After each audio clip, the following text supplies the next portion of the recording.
Chers amis africains et les amis qui nous suivent à travers le monde entier, nous tenons à vous dire un grand après-midi pour ceux qui sont en Amérique du Nord et une bonne soirée pour les amis qui nous suivent d'Europe et d'Afrique. Et nous sommes dans la journée du 2 décembre 2017 et nous sommes ici à Toronto, au Canada. Bon, nous n'allons pas mettre assez du temps, mais nous allons quand même essayer de mettre quelques points sur des i, en ce qui concerne le montage sur une éventuelle attaque de l'ambassade des États-Unis au Congo-Brazzaville et de l'ambassade de France au Congo-Brazzaville. Une information publiée par le gouvernement illégitime et illégal du Congo-Brazzaville par le biais de son ministre de la communication et porte-parole d'un gouvernement non reconnu par les Congolais. Et éventuellement, comme nous l'avions dit hier dans notre explication, la machination, c'est-à-dire ce régime est à la recherche de la légitimité et il faut passer par utiliser toutes les cartouches qu'ils peuvent pour essayer d'attirer la compassion internationale envers le Congo. Éventuellement, leur cible qu'ils ont pensé s'attaquer, c'est l'ambassade des États-Unis au Congo-Brazzaville et l'ambassade de France au Congo-Brazzaville. Bon, je crois que ceux qui nous ont suivis hier ont suivi un peu le développement de l'affaire, comment nous avions pu développer dans ce contexte. Mais ce que nous voulons réitérer ici, c'est-à-dire ce qui va se passer dans les jours à venir, ce que nous projetons, ce qui va arriver. Ce qui va arriver dans les jours à venir, et c'est ce qui est à craindre, et aussi ce que nous sommes en train d'expliquer à la communauté internationale, de tourner carrément leur visage sur le Congo-Brazzaville, parce que ce régime est prêt à aller s'attaquer à des intégrités physiques des étrangers résidant au Congo. Ils vont s'attaquer aux diplomates résidant au Congo.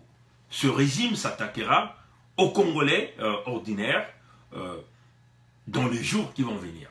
C'est quoi la stratégie? On va vous le dire. La stratégie, c'est premièrement de pousser les Congolais de rester cantonnés dans leur maison.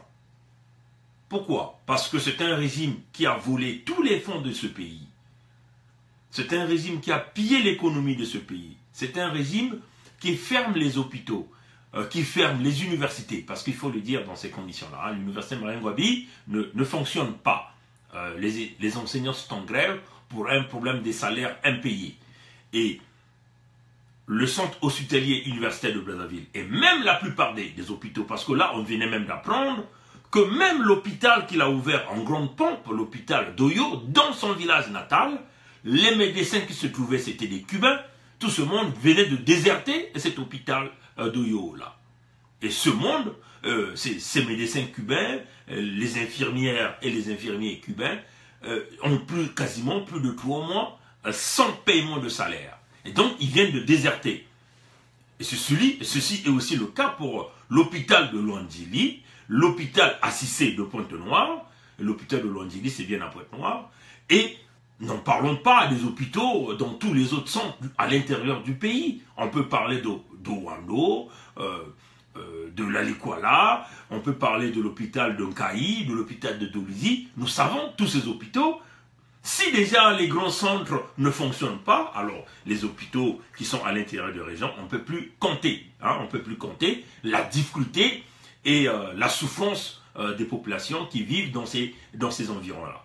Donc, ce que nous allons remarquer dans les jours qui vont venir, vous allez avoir la force de répression va se repartir dans tout le pays. Déjà là, on nous annonce l'arrivée du matériel militaire, des véhicules militaires de police, des véhicules qui assurent la répression, sont arrivés au port de Pointe-Noire. Bien sûr, achetés avec les fonds du contribuable congolais, vous voyez. Et tous ces matériaux, vous voyez, à la place de payer les enseignants, à la place de payer les médecins, à la place de payer les salaires des Congolais, on préfère s'acheter du matériel de militaire de combat parce que ces matériaux vont être utilisés contre les populations pour se rassurer une protection et puis de se maintenir au pouvoir. Donc, dans les jours qui vont venir, vous aurez au Congo-Brazzaville une répartition énorme de la force publique, des hommes qui seront armés jusqu'aux dents. Il s'agit là de souligner que cette force qui sera repartie dans les jours qui vont venir, ça ne sera pas la force publique, parce que la force publique n'existe pas au Congo.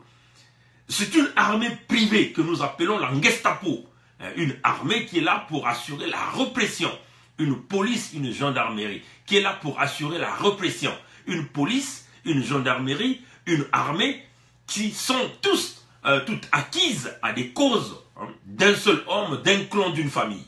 Donc, dans les jours qui vont venir, nous verrons des hommes lourdement armés dans tous les coins du pays, dans toutes les villes, dans tous les districts. C'est ce qui va se passer. Pourquoi ils vont le faire? Parce que, ils n'ont pas d'argent pour payer les salaires. Ils n'en ont pas. Et nous sommes quasiment vers l'arrivée des fêtes du mois de décembre. Il n'y aura pas d'argent. Parce que l'argent a été volé. Caché une partie dans des bunkers personnels de tous ces dignitaires dans tout le pays. Et la grande partie est aussi cachée à l'extérieur du pays, dans des paradis fiscaux. Et nous ne pouvons plus revenir sur tous ces exemples. Parce que il y a plein des vidéos qui sont là, des preuves qui sont là, que les gens peuvent encore aller regarder dans toutes les vidéos que nous avons parlé dans le passé. Nous allons voir l'augmentation d'intensité de la violence. Mais d'ailleurs, là, nous venons de voir les avocats de Okombi Salissa, qui devaient donc, déjà le 30 novembre, le procès de M. Okombi Salissa devait commencer. C'est un procès qui devait être un procès public, parce qu'il faut bien sûr qu'il y ait, si vous voyez, la clairvoyance dans toutes les choses.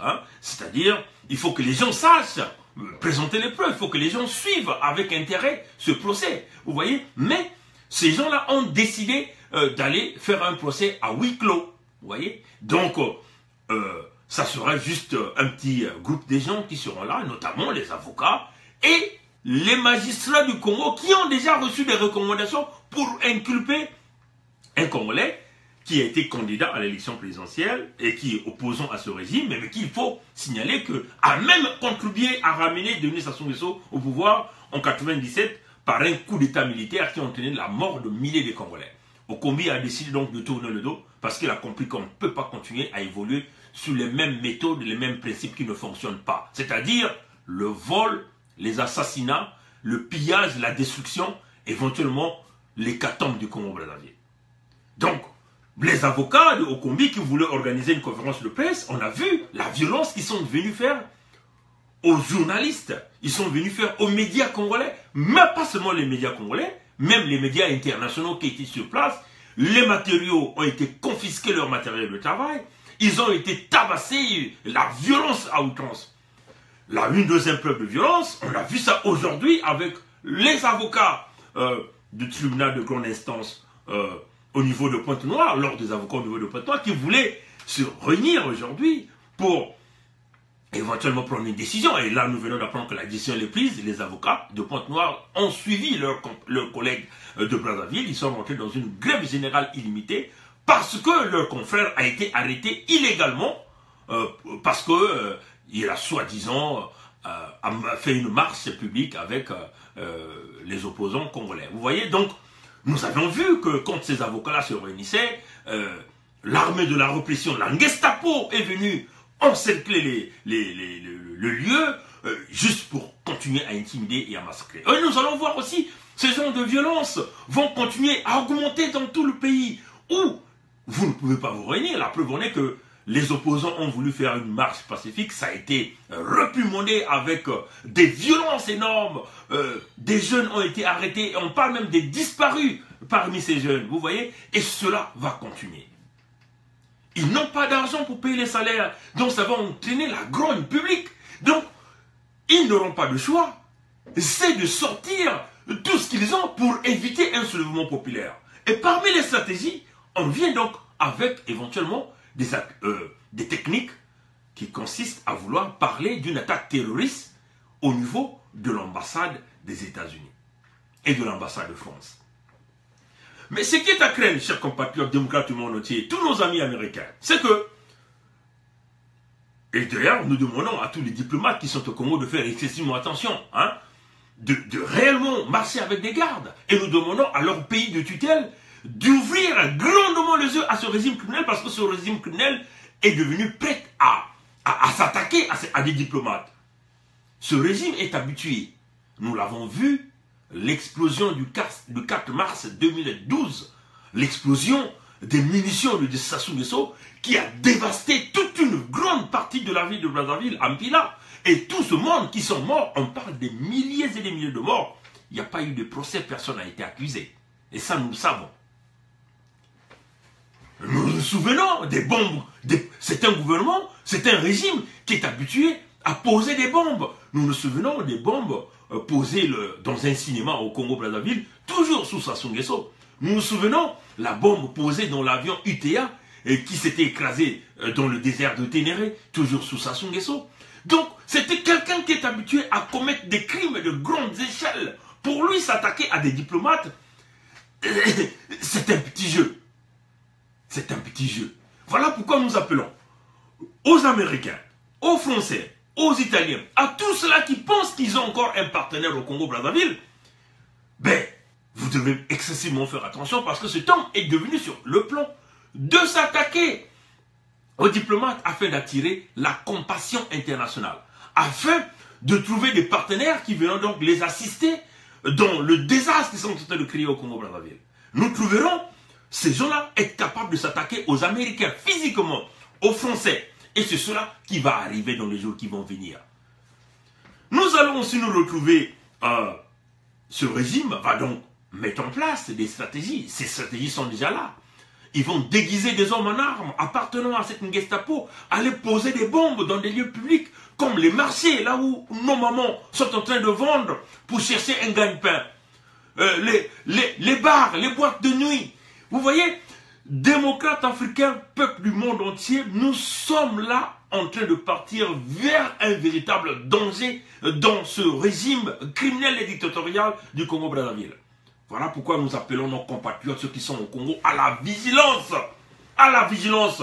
Parce que nous sommes arrivés au point où vous verrez que nous allons avoir des voitures qui vont commencer à s'exploser dans les marchés, dans des milieux publics, dans des boîtes de nuit, dans des églises. Vous voyez ces compatriotes, parce que ce régime va commettre ces genres d'actes pour prétendre parler ou inculper les jeunes musulmans congolais, que ce sont eux qui sont en train de commettre ce genre de crimes. Éventuellement, ils vont donc obtenir cette compassion. Tout le monde viendrait donc les supporter pour dire que le Congo est devenu visé. Le Congo est devenu une cible potentielle pour des groupes djihadistes, pour Boko Haram. Vous voyez ces compatriotes. Et voilà pourquoi nous demandons à tous les pays qui ont des ambassades ouvertes au Congo-Brazzaville d'ouvrir grandement les yeux pour ce qui est en train de se passer au niveau du Congo-Brazzaville. Mais nous ne pensons pas que le plan que ce régime venait de mettre en place ne part que de Sassou. Non, parce que là, on nous parle des agents secrets, des anciens juges antiterroristes français qui sont venus à Brazzaville il y a plus de 10 jours, qui ont travaillé dans un certain nombre de dossiers avec ce régime.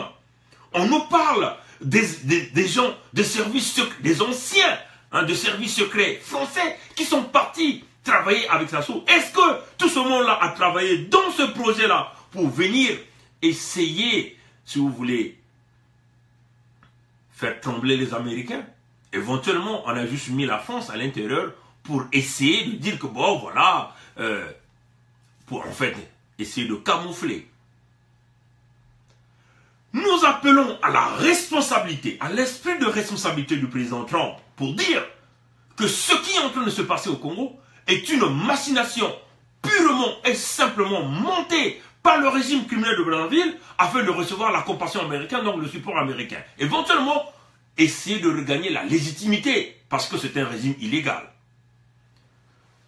Éventuellement, nous invoquons aussi au président français, M. Macron, à l'esprit de responsabilité. À l'esprit de responsabilité. c'est un président jeune.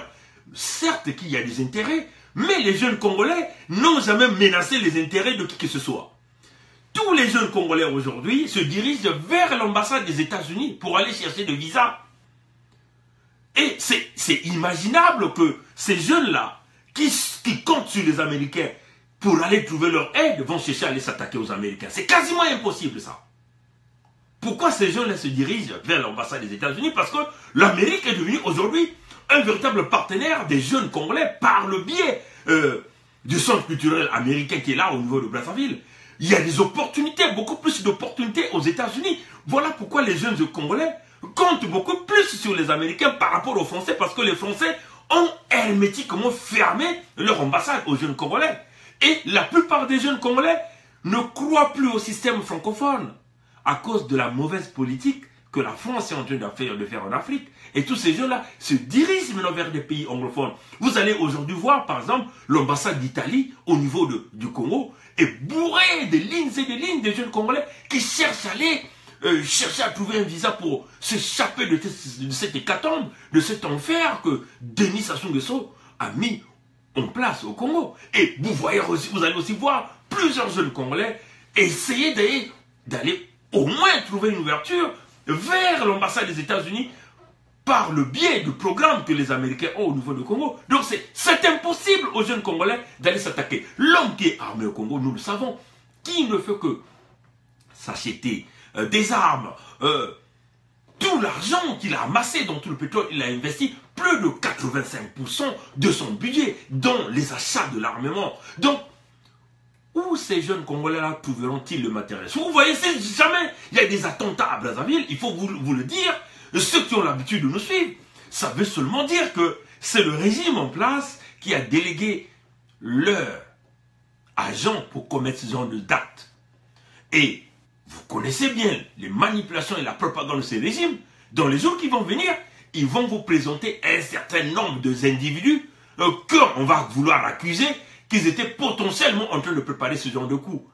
Et après, où ces jeunes-là seront, on va les faire disparaître, ou on va simplement de faire semblant qu'ils ont été arrêtés, et après de les libérer, ou simplement, ils vont se décider à assassiner des jeunes Congolais qui n'ont jamais pensé à ce genre d'actes. Donc voilà pourquoi, chers compatriotes démocrates, tout le monde notait, la responsabilité de la France est énorme dans ce qui est en train de se passer au Congo. Parce que c'est la France qui a mis Sassou Nguesso là. C'est la France qui a permis à Sassou Nguesso de massacrer les Congolais. Parce que c'est la France qui est venue l'installer au pouvoir au Congo. C'est la France qui le supporte dans tous ces actes de criminalité que cet homme est en train de faire. Dans ce génocide qu'il est en train de faire. Parce que c'est la France qui couvre les crimes que Sassou Nguesso est en train de commettre.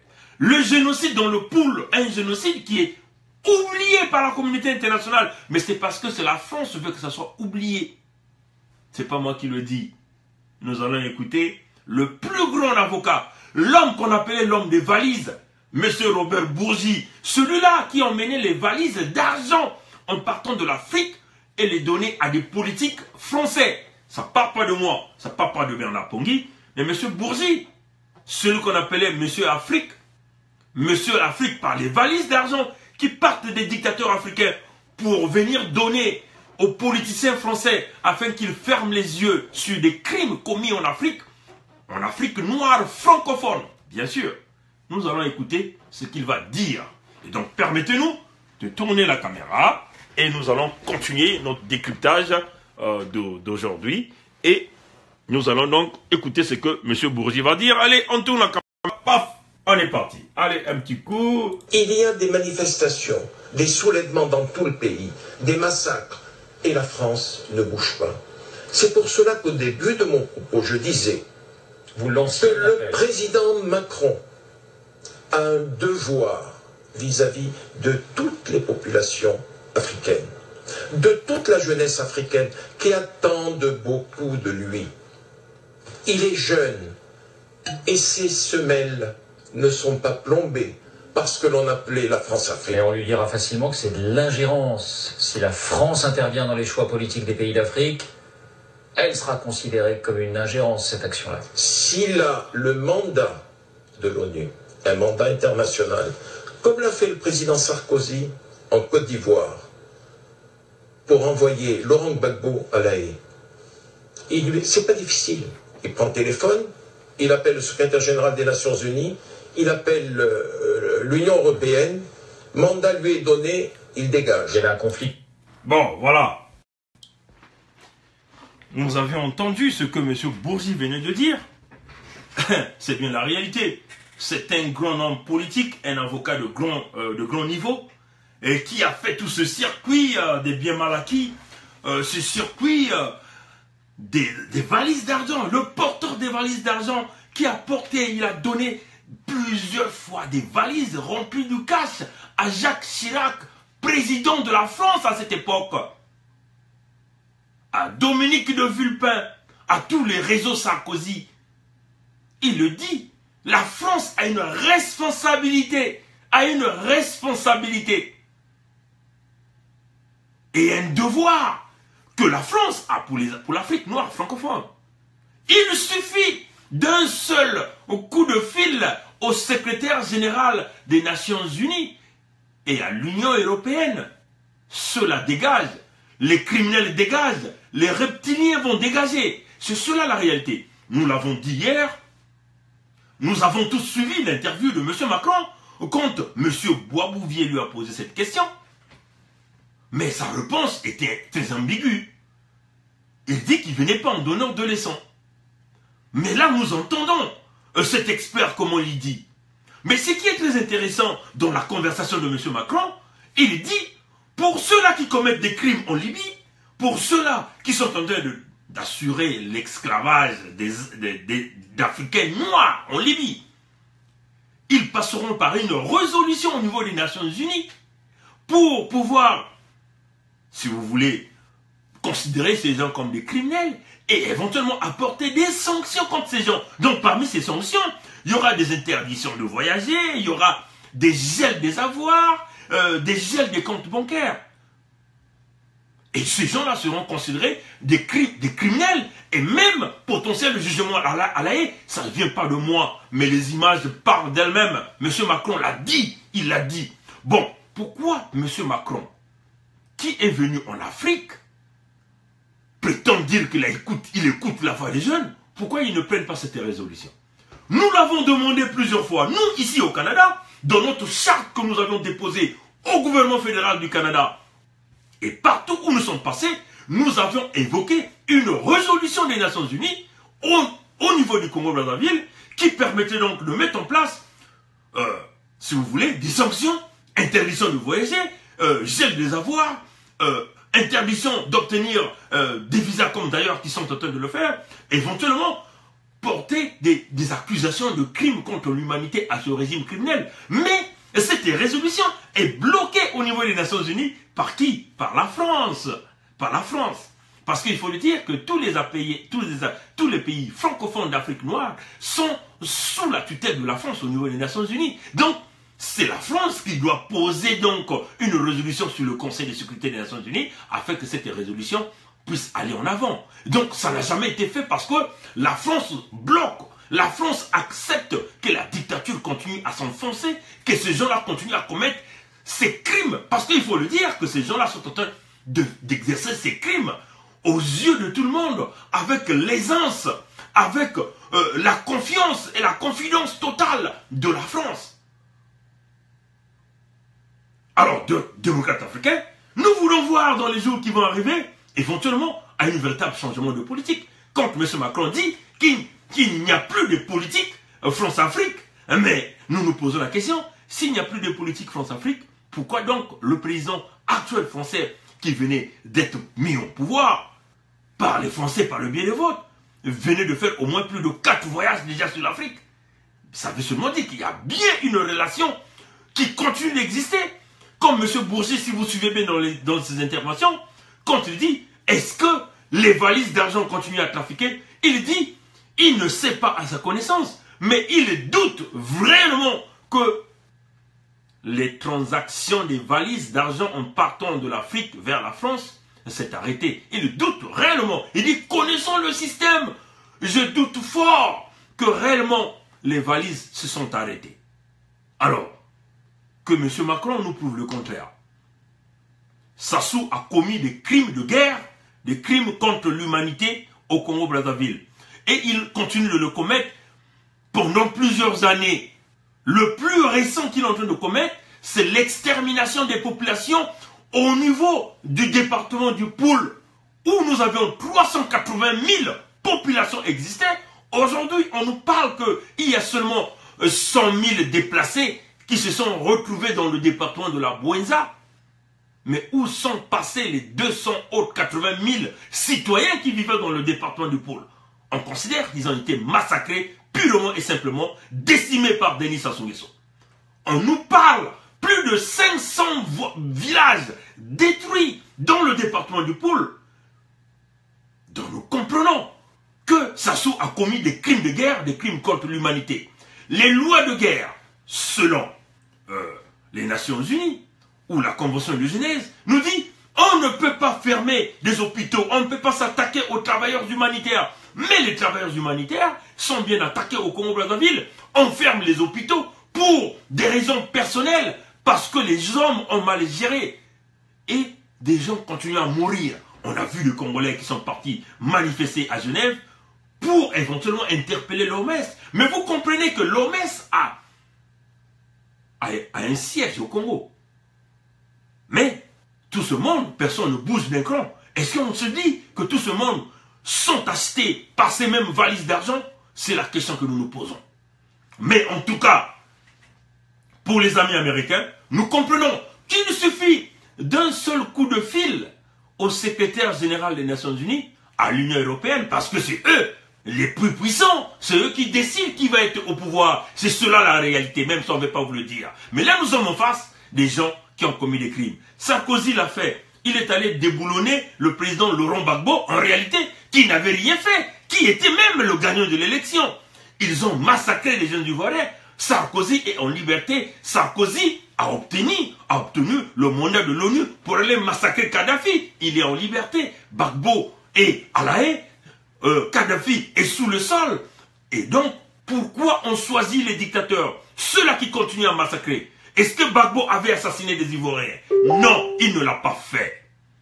Mais pourquoi la France laisse un homme qui massacre, qui tue, un homme qui a pillé toute l'économie de son pays? Parce que, en pillant l'économie, c'est aussi une façon de faire souffrir son peuple. En volant tout l'argent de ce pays, c'est une façon de faire souffrir son peuple. Et nous pensons qu'il est temps d'agir. Maintenant, chers compatriotes, nous demandons à nos partenaires américains, comme la France est là pour protéger Sassou, qui est un partenaire pour eux, nous demandons aux Américains d'ouvrir une enquête internationale le plus rapidement que possible, que les agents américains des forces spéciales américaines descendent à Brazzaville pour aller regarder réellement ce que ce gouvernement est en train de méditer. Parce que ce qui va arriver dans les jours à venir, ne soyez pas surpris quand vous dites qu'un diplomate a été agressé. Ne soyez pas surpris quand vous dites que les marchés ont été détruits. Ne soyez pas surpris quand vous dites que telle action s'est passée dans tel endroit. Ça va se faire par les gens de ce régime criminel. Et ce Sassou Nguesso, qui est le terroriste numéro 1 de ce pays, en Afrique centrale, on l'a toujours dit, Sassou ne représente pas seulement le mal pour le Congo, il représente le mal pour l'Afrique, il représente le mal pour tout le monde entier. Souvenez-vous, dans les vidéos passées, on vous a toujours dit, Sassou Nguesso, qui avait déjà ouvert plusieurs ouvertures dans des pays arabes, on ne veut pas ici dire que nous sommes des xénophobes contre les Arabes. Non, pas du tout. Ce n'est pas l'objectif de la conversation. Mais ce que nous avons remarqué, que des passeports congolais diplomatiques sont donnés à n'importe qui. Et nous, dans les vidéos précédentes, on a même eu à dire que ne soyez pas surpris que nous voyons des gens avec des passeports congolais qui vont utiliser Brazzaville et des avions pour voyager à l'extérieur, pour aller commettre des crimes. Et quand on va les arrêter, on va se rendre compte qu'ils ont des passeports du Congo-Brazzaville. Et c'est cela qui nous a dit que Sassou va devenir le danger, non pas seulement pour le Congo-Brazzaville, mais pour tout le monde entier. Parce que des gens de mauvaise foi utiliseront Brazzaville, utiliseront leur territoire congolais pour aller commettre des actes de violence à l'extérieur, donc à l'échelle internationale. là, on nous apprend aussi que des cargaisons de drogue partaient de quelque part pour descendre au port de Pointe-Noire. Et vous le savez qu'aucune information, aucun trafic de telle ampleur ne peut se faire sans pourtant que Sassou est au courant. C'est impossible. Ça veut seulement dire que ça se fait avec son accord. Ça veut seulement dire qu'il est d'accord. Vous voyez la réputation du Congo. Le fait que ces drogues-là rentrent à Brazzaville, rentrent au Congo-Brazzaville. Et donc, comme on sait que le Congo ne peut pas être un pays trafiquant, on va donc utiliser le Congo comme une plate tournante de la distribution de la drogue au travers le monde entier. Donc, vous voyez que Sassou sera non pas seulement le danger pour le Congo, mais un danger international. Il est temps, chers amis américains, et là nous adressons à nos amis américains, il est temps que nous mettions fin à ce genre d'actes, à ce genre d'individus, à ce genre de criminels qui ont une vision centrée sur une famille et donc capables de commettre des actes de criminalité qui vont affecter tout le monde entier. Vous l'avez fait pour Saddam Hussein, vous l'avez fait pour pas mal de dictateurs dans ce monde. Il y a un autre dictateur qui va devenir le danger le plus mauvais que le monde n'a jamais connu. C'est Denis Sassou Nguesso. Il est temps de mettre fin à la vie de cet homme. Nous pensons qu'il est temps de déboulonner tout ce cercle qu'il a construit, de tous ces régimes de criminels. Nous pensons que c'est le moment ou jamais qu'il faut arrêter la vie de cet homme avant que le pire n'arrive dans ce monde. Ne prenez pas nos paroles en vain. Essayez d'aller regarder nos paroles. Essayez d'aller travailler. Nous demandons au FBI, nous demandons à tous les services secrets canadiens d'aller regarder un peu la profondeur de nos pensées, étudier la profondeur de nos pensées en grande échelle, et vous allez certainement comprendre qu'il est temps de mettre fin à la vie de cet homme. Et tout ce régime, ce cercle vicieux qu'il a construit autour de lui, ce cercle qui s'est enrichi sur le dos et le sang du peuple congolais. Démocrates africains, démocrates du monde entier, nos partenaires américains, canadiens, nous tenons à vous dire que nous sommes prêts à prendre le leadership du Congo-Brazzaville et à changer les politiques, à changer le système économique. Éventuellement, nous n'accusons pas tous les Français. Les Français, il y a des gens qui sont sérieux, des gens comme M. Bourget, qui autrefois a fait le mal. Mais il a compris.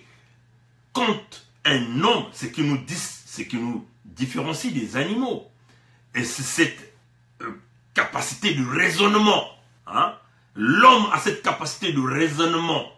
Dans la vague de la phase d'évolution, l'homme fait partie de cette vague.